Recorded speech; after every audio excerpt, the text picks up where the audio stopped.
Hope you had a good weekend. Just a decent weekend. Any questions at this point? We're pretty finished with counting principles, which my goal of counting was to get you to understand permutations, combinations, factorials, that kind of stuff, and feel kind of sort of comfortable with it. You're going to get a lot more practice with it with probability, but you're going to see it through the lens of probability. And with probability, there's two ways to go about things. And we'll start talking about that today. And that can become complicated for some of you guys. It can. It's not an easy subject. But I can tell you this, no surprises on this test. There's probably not a problem on your test that you won't have seen in some form or fashion half dozen times. So practice is going to make better. It really is. Missing a problem and not knowing why is going to really hurt you. So when you miss something, I want you to ask me why so I can really talk about it extensively. And to make matters even more difficult, I'm going to go through probability with two different trains of thought. One, pure definition of probability, thinking globally, which is kind of basically the definition of probability, which says how many ways can you do a certain thing over how many ways can you do that certain thing or do something else. Kind of like the number of ways to be successful over the number of ways to be successful or fail. That's kind of a global look at probability. Another look at probability is, well, if there's there's a whole bunch of events, I'm going to think about kind of like a fundamental counting principle and calculate the probability of each and every one of those outcomes. And there's two ways to think about most of these problems, and we're going to look at all of those over the next 6 days. So a lot of time to absorb this. Please, I know I've said this before. I hope at this point you guys realize I'm not one of those teachers that says, oh, you better be really careful. And then you're overly careful and you're like, man, I didn't have to work that hard. He's just wasting my time. He's just a bluffer. I'm not bluffing. If you really get into this now and you're really focusing and you're trying to get things right, and when you're wrong, you ask me about it, let me explain it over and over and over and over, you're going to be in pretty good shape on this test, especially considering we've got 3 or 4 review sheets that you'll have an opportunity to like take a practice test, basically, see how you do, learn from it, take another practice test, see how you, that's what these review sheets are designed as. So anyway, first thing I want to talk about is any questions you have on any problem that you've had that we haven't talked about that you want to talk about. I told you to gather all those up. And if all you're doing is copy and jump down on counting principles, that's a bad thing. So any problem you've run into, yes. So like, just give me a page number or whatever, or if it's a concept. On page 91 on number 38, like if I wrote it like 54, it'd be like, I just feel like there's different ways to write it without factorial that make more sense in my head. Okay, give me an idea, and then I'll show you why you're right or wrong. So, like, I like when you do, it says there's like 5 different cards that you're picking. I like when you write out like 5 little lines, and then that so like the first decision, I know there's 54 cards I can pick from. Okay, guess what? That would work. Here's your first major lesson about, and it's a very critical thing, and if I have led you astray because of focusing on one particular kind of problem, and it's possible that's what just happened, what he's saying, if you didn't catch it, is he's saying why you saw on my sheet 52C5, right? 52. That's what you saw on my key. Am I right or wrong? Anybody look at the key? I did. I didn't write it down. Okay, if you saw this, because there are 5 ways to choose. Oh, wait a minute. Oh, sorry. Hold on. 5 card hands of the same suit. Sorry. So if they have to be the same suit, I'm picking them from what? From the 13 of that suit. So it could be either hearts, and if it's hearts, and I'm picking 5 cards from the same suit, isn't that really saying there's 13 hearts? I'm going to pick 5 of them, and the order in which I pick them does not affect the outcome. Is that true what I'm saying? So that would be a combination. Or what does that mean? Plus, I could have spades, and then there's 13 spades. I could also choose any 5 of those and be from the same suit. And again, guys, if I'm blowing your mind on any of this, I don't even know if we've mentioned it. Have we talked, does everybody in here, and don't be shy if you don't, every year there's always one or two people, it's like, I don't know. Does everybody know what a deck of cards is made of? Like, do y'all know a deck of cards? It's okay if you don't. There's probably somebody in here else that doesn't, and you'll be their hero. Everybody does. So everybody knows that there's an ace, and then a 2, and a 3, and a 4, all the way through 10, and then a jack, and a queen, and a king. And everybody knows that there's 4 each of those. 4 aces, 4 tens, 4 jacks, 4 kings. And does everybody know that of the 4, there's always going to be a heart, a diamond, a club, and a spade? A heart, which would be red, right? Let's try legit here. A heart, a spade, which is black, a club, which is black, and a diamond, which is red, right? So if I ever asked you how many, if you were picking 5 cards of the red cards, you understand that there's, for each kind of card, there is for each king, for whatever, there's going to be a red heart and a red diamond. There's going to be a black spade and a black club. Y'all know that? Okay, so if I say a suit, what am I talking about? Suits are what? Hearts, spades, diamonds, and clubs, right? Those are suits. If I say kinds, like if I'm playing cards and I say 3 of a kind, does 3 of a kind mean I could have 3 hearts?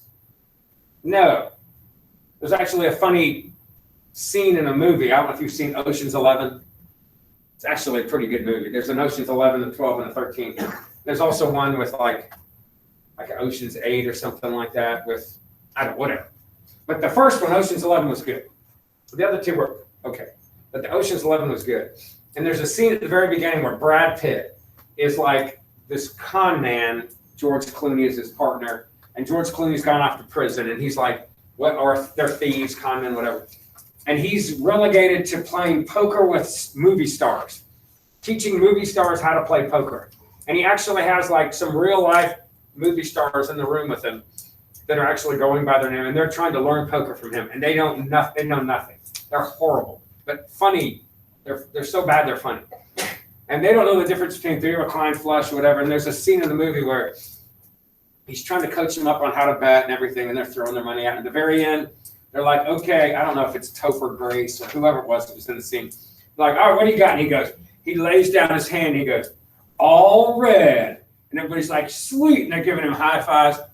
All red is a suck hand, okay? All red, all diamonds and hearts means nothing. But they were that stupid, they didn't know. But the point is, you need to know on my test. Now, we're going to go over so many of these problems you will. I'm not going to ask you tough questions like, well, unless you can figure it out mathematically, I'm not going to ask you tough questions like, hey, what's the best hand you can have in poker? Or what beats what? Does a full house beat 3 of a kind? Or does a straight beat a full house?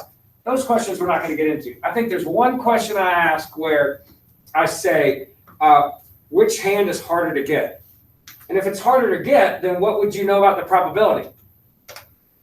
It would be lower, right? If it's harder to get, it has a lower probability. They didn't arbitrarily make up the rules of cards by going, oh, let's just make a full house a better hand. They made a full house a better hand than a lot of the other hands because it's harder to get. The probability is low. And you're going to know how to calculate the probability on all of these, right? And you're going to know how to figure this stuff out.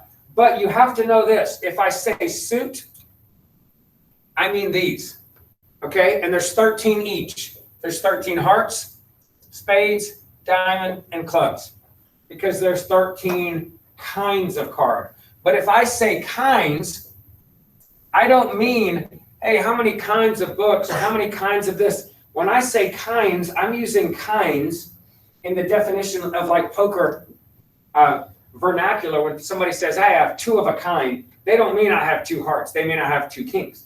If I say 3 of a kind, they don't mean I have 3 black cards. They mean I have 3 jacks. Are y'all with me on that? So how many kinds of cards are there? There's 13 kinds because there's 13 hearts. That means there'd be a king, a queen, a jack, a 10, a 9, all the way down to a 2, and then there'll also be the ace. All right, and we're not going to have any jokers in any of the hands that we deal with. So you don't have to worry about jokers or any of that kind of stuff. Like just a standard 52 card deck. So if I want to make sure my cards are in the same suit, I can't say 52C5. Because 52C5, what could happen if I randomly pick 5 cards out of 52? They're not going to be from the same suit. In fact, it would be very unlikely that they're from the same suit. The probability of that would be very slim. And if you've ever played poker, you know that, right? If you ever get dealt 5 hearts when you're playing poker, you're like, dude, I'm betting the house, because it's so rare that that would happen. Okay, so if I say the cards have to be from the same suit, then I literally have to assume that I'm not picking from all 52. I'm picking those 5 just from the 13 hearts, or just from the 13 spades, or just from the 13 clubs, or just from the 13 diamonds. All 5 would have to go through there. And since I can have this, or this, or this, or this, I add all of them up. Now, there would be a better way to do that than to write it out 4 times. If you see that you're getting the same thing every time, then what could you really do? Just say times 4. And the thinking on that is, what you're really deciding first is, how many different ways can I get suits? Well, there's 4 suits to choose from. I'm choosing one of them. And if I do that, I could say, all right, count the number of ways I could get suits. 4C1, when you do the math, gives me 4. And then I could count the number of ways I could get 5 of that suit. But it wants 5 hands. No, it says how many different 5-card hands. Can have 5 cards for the same suit. 5 hands of 5 No, cards. dude. 1 hand with 5 cards. Yeah, how many different 5-card hands? So I want to count, hey, how many different ways could I get a hand? Like, I'm counting how many different ways those hands could occur, but they're going to have 5 cards in them. And those 5 cards will all be the same, like all hearts or all diamonds. So when you do the math on this, that's a pretty big number. I mean, 13C5 times 4, that ends up being a 4, gives you a pretty large number. Now, you don't have to do the math on this, but just so you see it, right? 10, 12, whatever 13 times 12 is, what's that? 143 times 4, 4, 5, 72 times 9. That's a big number, isn't it, right? 4,560,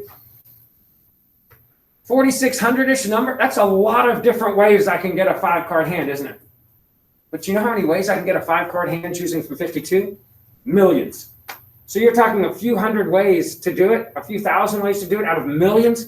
The chances are pretty slim if it's this probability that this would happen. Like 1 in thousands that you would get all 5 from the same suit, even though there's thousands of ways for that to happen.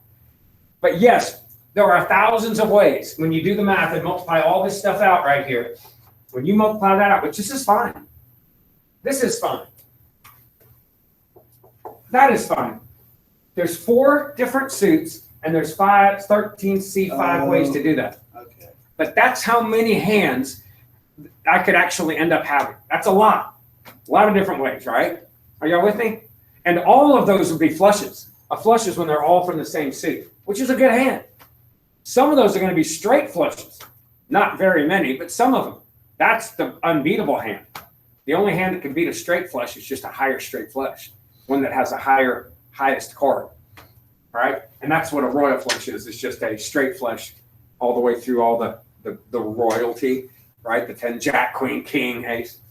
But anyway. So is the next, but then the next. But here's the question. I cannot do this. And let me show you why. I cannot say, well, on my first card, it really doesn't matter. You tell me if you did this. So I can pick any card first. All right? But then once I pick that card, what have I decided? What suit? So after that, I have to go 12 because there's only 12 cards left. And then I would have to go 11. Yeah. And then I would have to go 10, and then I'd have to go 9. So my guess is there are some of you right now that did this, or you did this.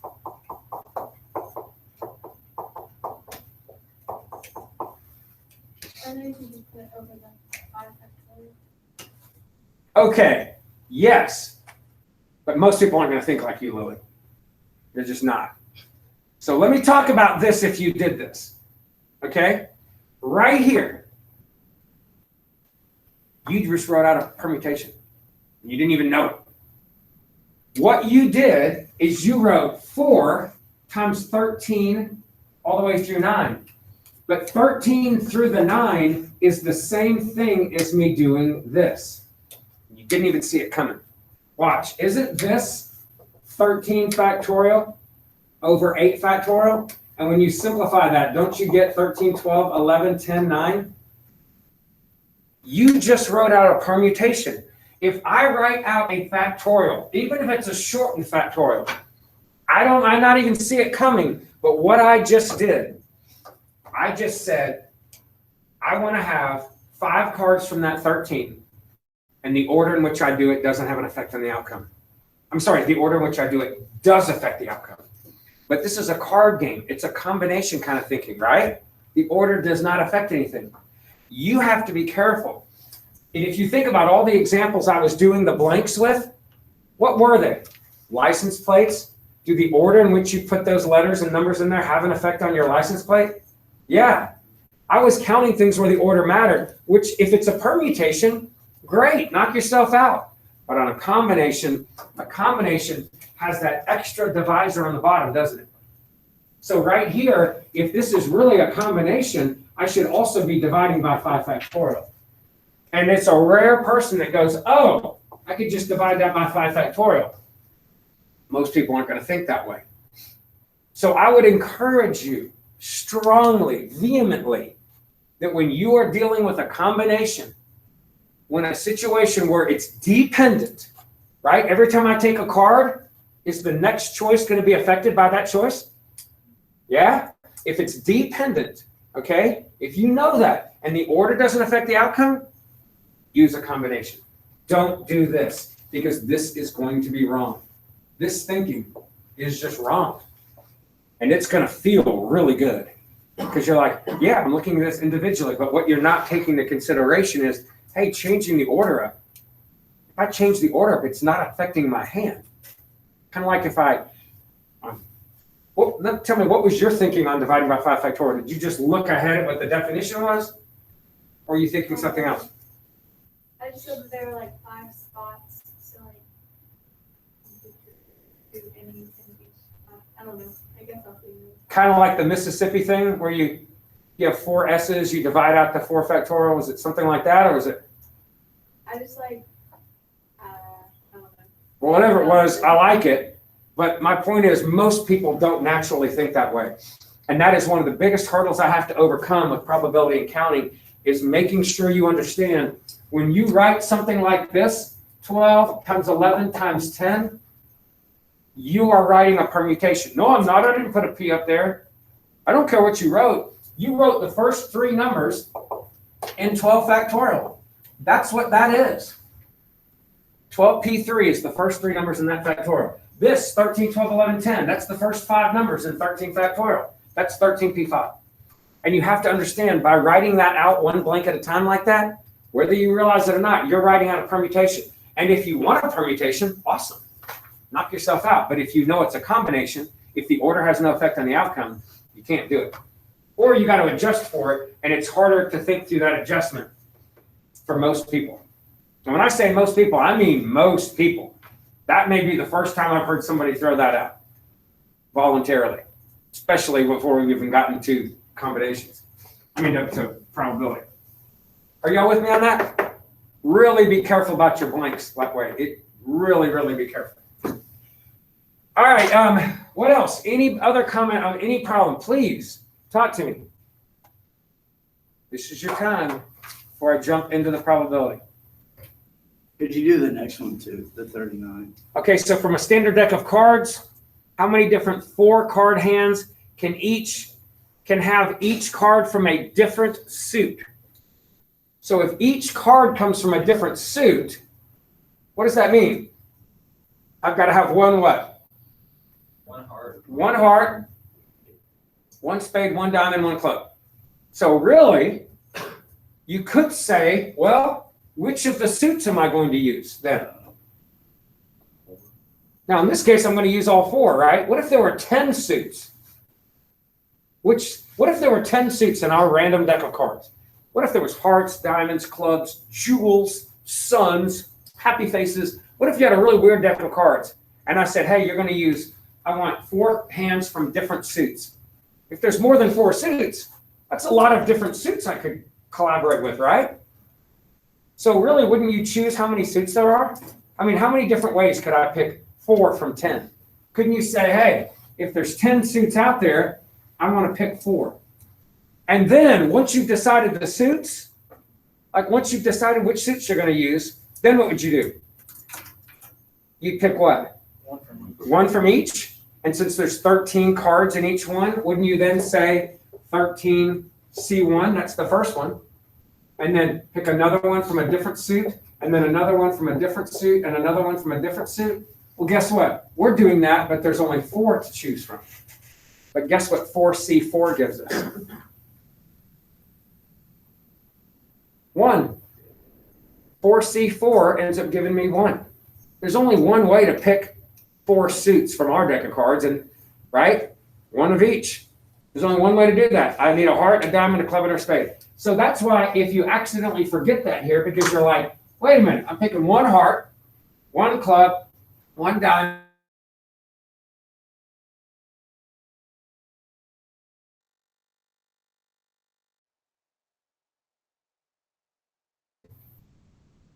Are you with me? But what if I said this? How many ways can you pick 2 card hands that have each card from a different suit? I'll tell you what, we'll make it a little easier. A little easier for your brain. 3 card hands. Now, if they each have to be from a different suit, is it enough that I do this? And say, hey, I could get a heart, I could get a diamond, or I could get a club. Is that the only way to get 1 card from a different suit and get 3 card hands? No, I could also go hearts, diamonds, spades. I could go spades, diamonds, clubs. There's a lot of different ways to do that, right? Do you want to count them all up? What could I do to count up all those ways? I could say, hey, there's 4 suits. I need to get 3 of them. And then, all right, I've already counted that. And then once I've counted up all the ways to do that, then I can say, all right, I want 1 of the first suit, 1 of the second suit, 1 of the third suit. Now, it turns out 4C3, it's just, there's only 4 ways to do that. It's not as ugly as it seems. And the easy way to think about it is, well, if there's 4 suits, I could just not have hearts. I could either not have spades, I could not have clubs, or I could not have hearts, right? So there's only 4 ways. That ends up being 4. 4C3 ends up being 4. How would you do 43? Are y'all good on this? Okay, 43. 2 marbles are 1 color, 3 are another. Now again, this is counting principles. We're counting, not probability. So how many ways can I get 2 of 1 color, 3 another? Well, there's a lot of different colors. So this is a little trickier to do, but how many ways can I get different colors? Well, I could get what? It says 2 of 1, 3 of another.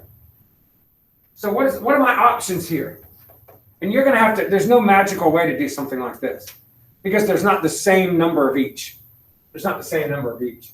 So give me an example of 2 of 1 color and 3 of another. Okay, so I could go 2 red and 3 white. What else can happen?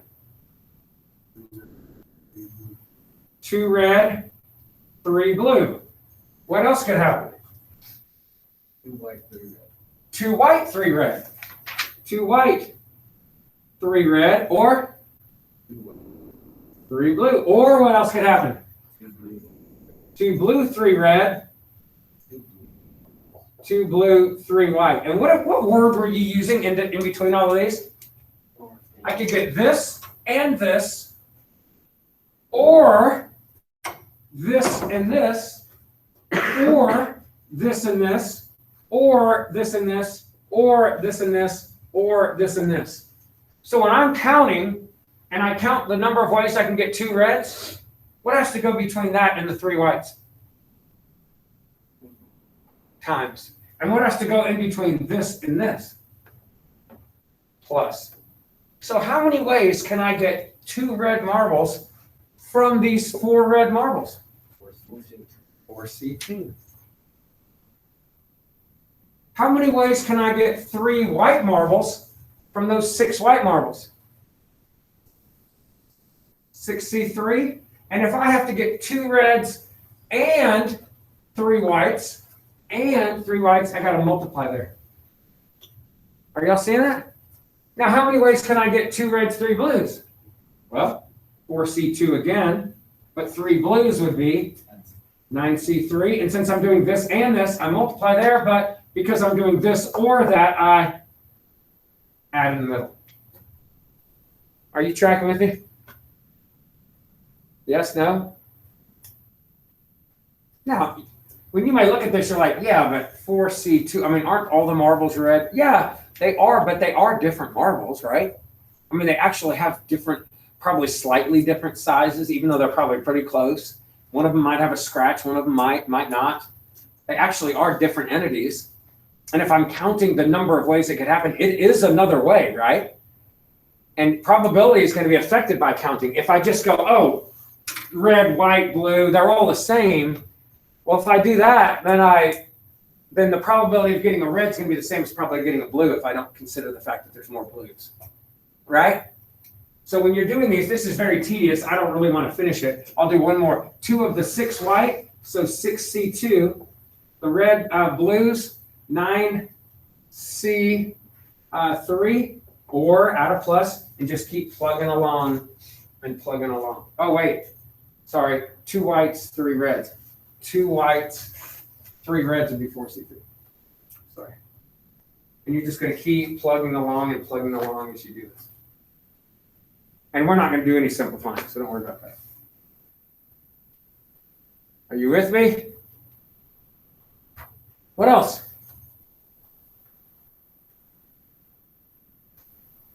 To hammer something home?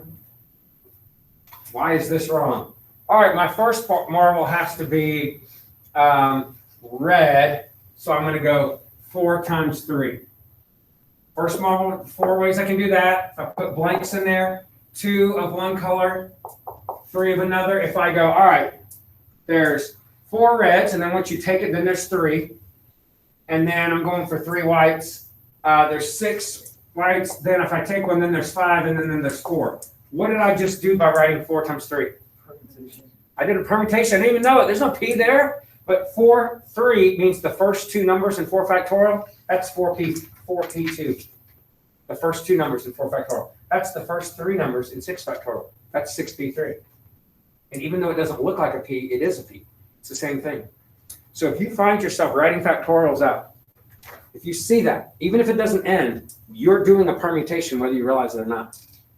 That will be especially true when we really start getting into these card games, because your brain is just wired that way.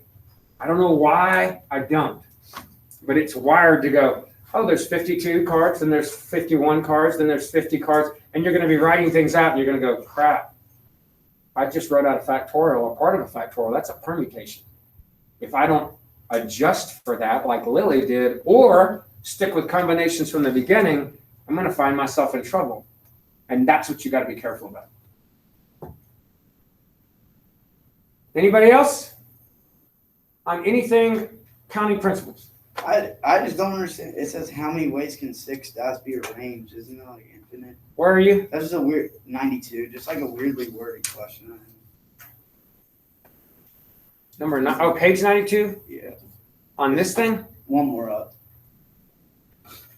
So a circular closed figure. So if it's circular and there's 6 dots on it, what that's essentially doing for you, the fact that it's circular, is making sure that there are every 2 dots, any 2 dots are linear. So it's But 3 dots aren't linear when they're on a curve. It's impossible for any 3 to all be linear. You know that, right?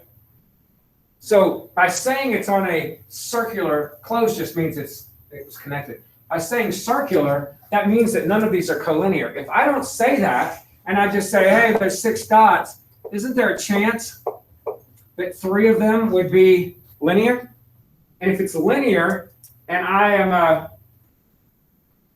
oh no, this is totally different. But anyway, if it's I'm thinking of this problem actually. This one just said, how many ways can you arrange them?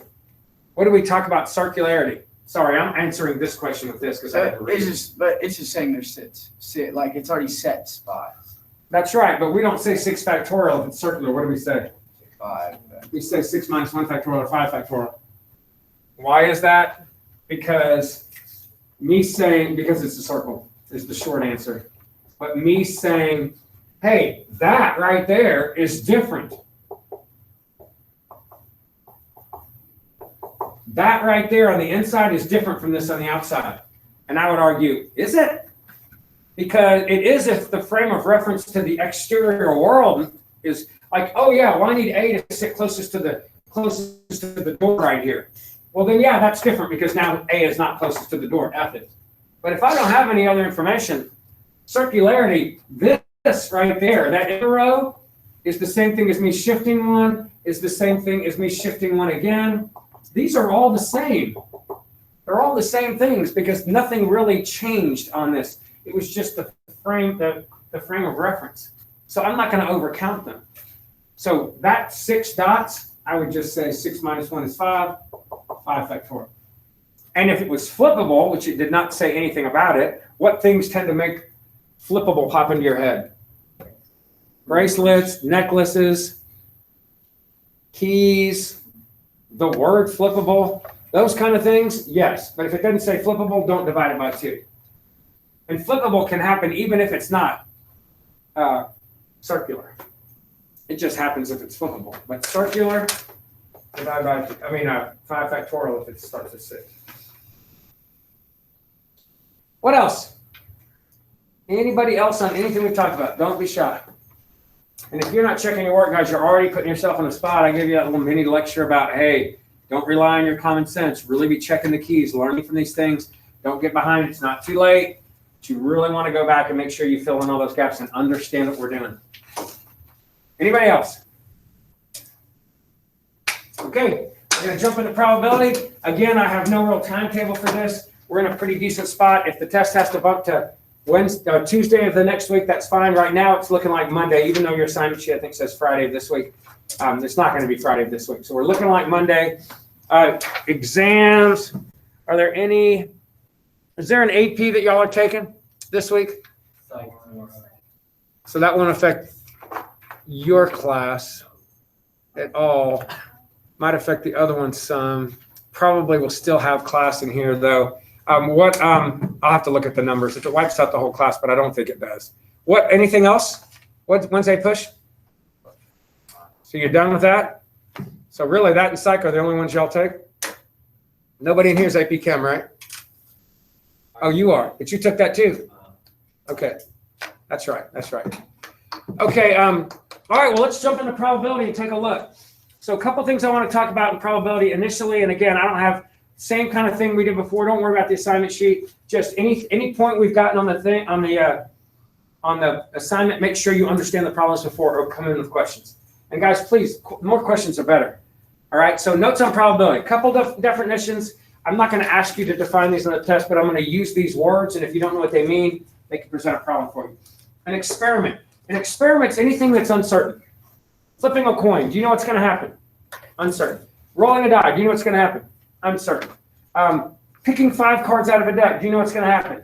Uncertain. Those are experiments, okay? Outcomes are what could happen. When we talk about outcomes, I might say how many different outcomes, and we're counting those. I might say what's the probability of that outcome, or find the probability that that specific scenario actually occurred. Sample space would be the set of those outcomes. I'm not going to get into a lot of this kind of stuff. An event is a subset of a sample space, which means a smaller grouping of some particular scenario that we have in mind. But to give you an idea of an example of these definitions, and you're going to see a lot of them may feel the same, but for this particular example, in a game, a person will blindly choose 4 different numbers from the numbers 1 through 20. Maybe they're in a bag, and you're just pulling numbers out, okay? If these numbers are all even, the player wins. What is the probability of winning? In this example, the experiment is the person choosing 4 different numbers. That would be the experiment.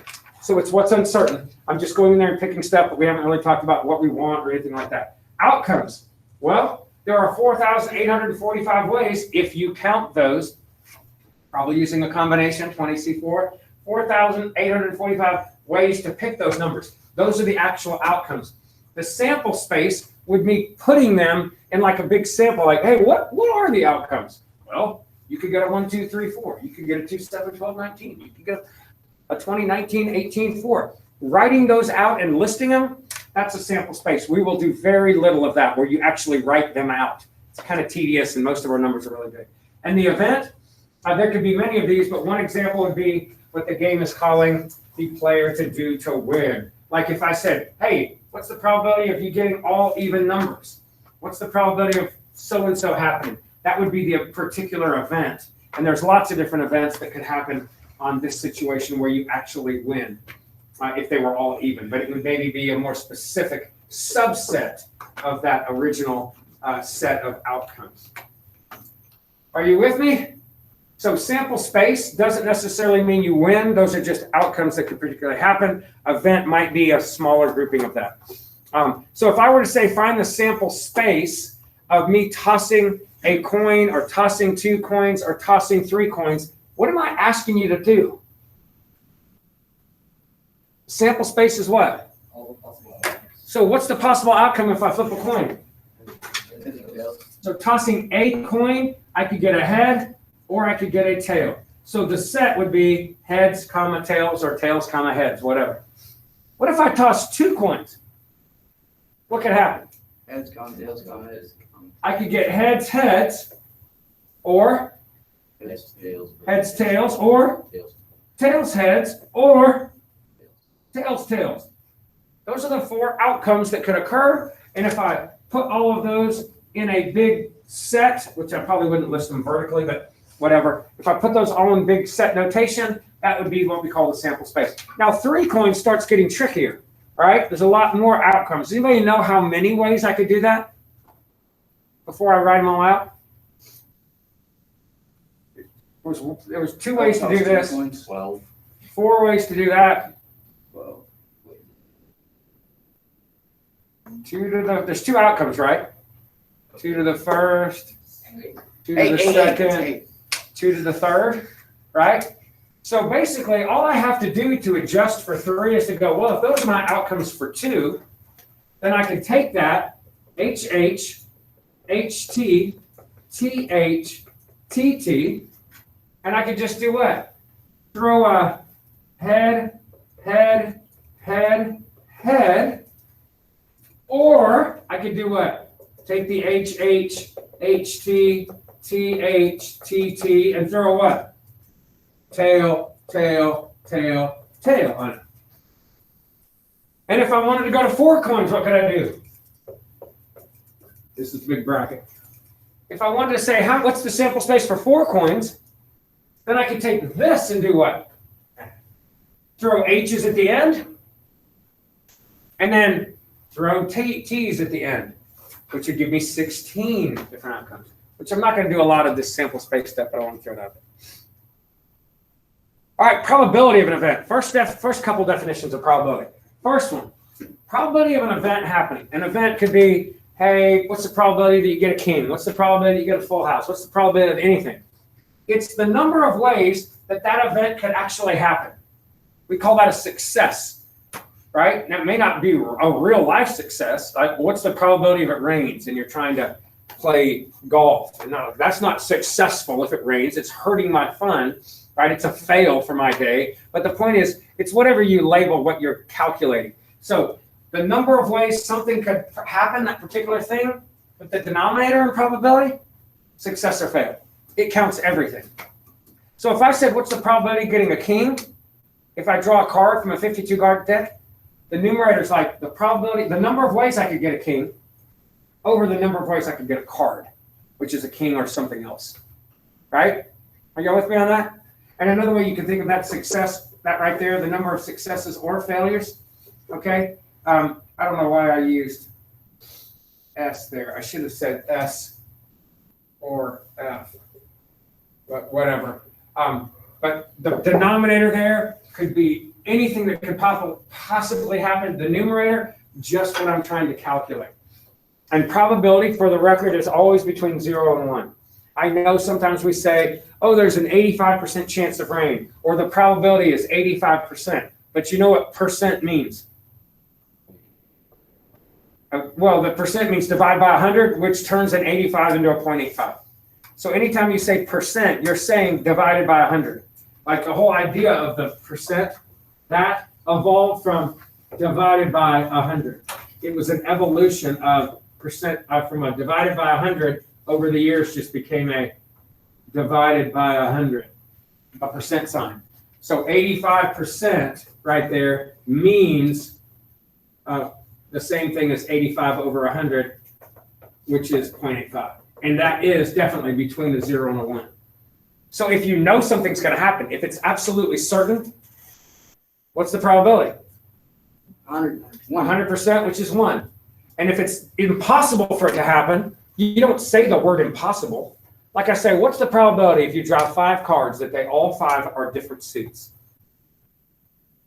Can't do that, right? There's only 4 suits. There's not a 5th suit, so they'd all be different, right? So what's the probability of that happening? 0. Do you know what I get all the time when I say what's the probability of that? It's impossible. Can't do it. Well, those statements you made might be true statements that it is impossible and you can't do that, but there's a name for that with probability. The probability would be what? Just 0.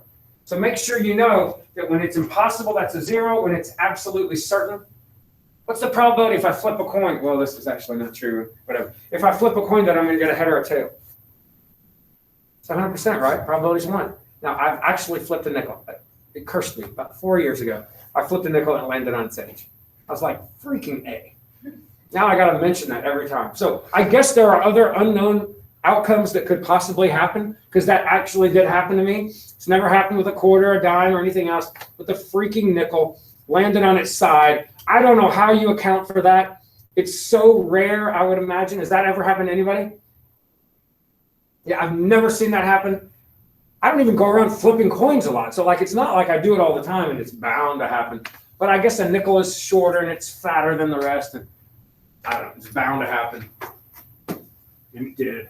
But we would say that flipping a coin, getting a head or tail was 100%, because it's pretty hard to calculate something that I probably could sit here all day and simulate and never happen again.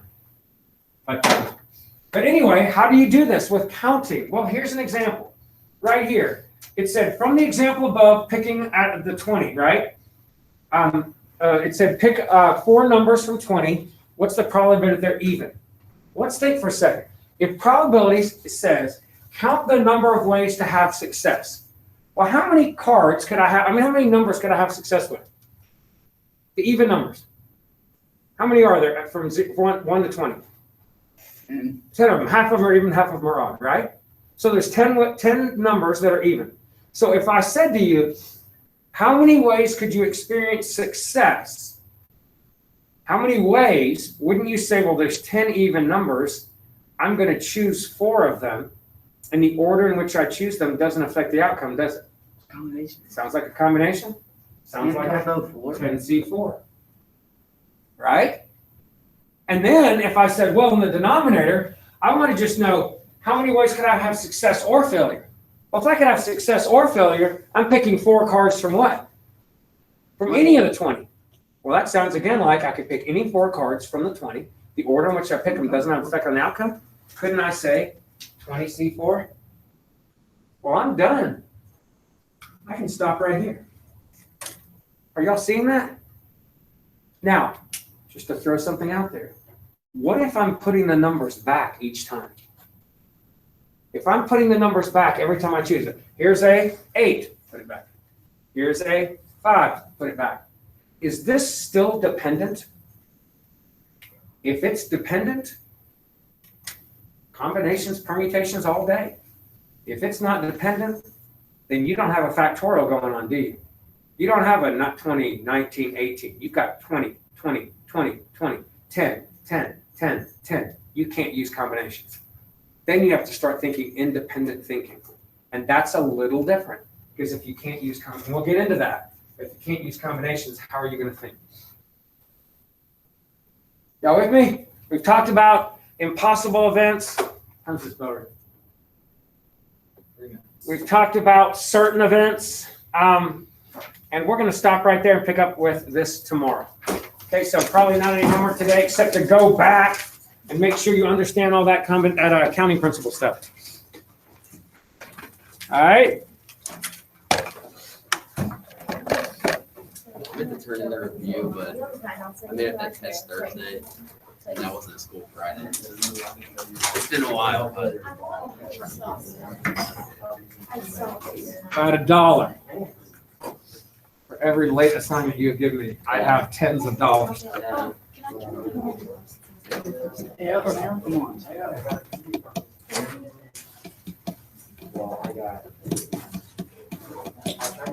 Sir, I'm not gonna be here on Thursday or Friday and possibly Monday, Tuesday, so.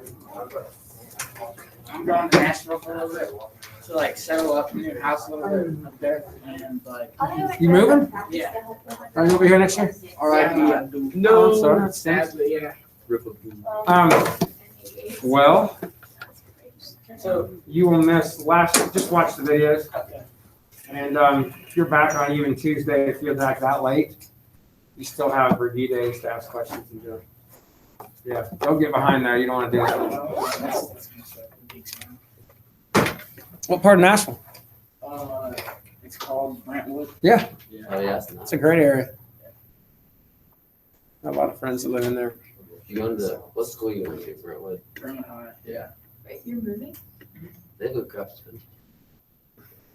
Really? Yeah. When? This summer, somewhere in the summer, we don't know for sure yet. Nashville's a good city, though. It's a great city. I love Nashville. If there was one city I would move to, it would be Nashville. Or that, not Nashville Central, but like Brentwood, Franklin, that whole area in there. That'll be so fun. You'll love it up there. It's not. Well, just starting over stinks, but especially junior year and stuff. Yeah. But it is a great town.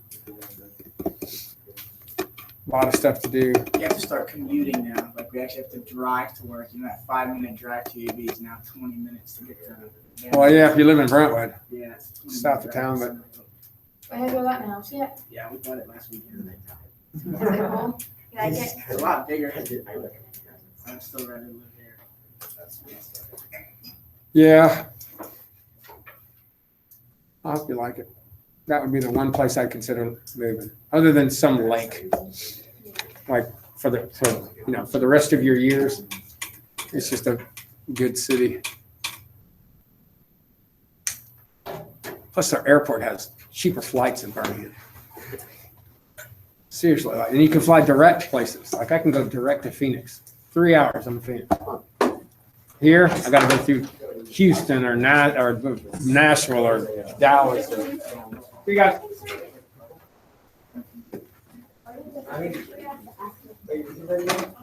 Okay.